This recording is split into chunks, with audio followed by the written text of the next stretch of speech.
ये मुतबादिल रास्ता है जहाँ पर लैंडस्लाइडिंग हुई और ग्लेशियर और ये जो सैलाब आया था, तो ये बिल्कुल मुतबादिल सड़क है। और आप देख सकते हैं बहुत ही मुश्किल से मतलब गाड़ी को क्रॉस किया जाता है।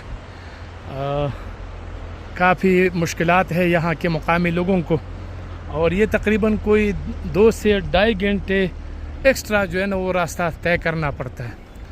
तो ये आप देख सकते हैं एक गाड़ी को इंतज़ार करना पड़ता है, और दूसरा जो है ना ये पंडर की तरफ जो रोड है, जो ग्लेशियर आया था और ग्लेशियर पट गया था और एकदम फिर सब कुछ बहा के अपने साथ लेके आया।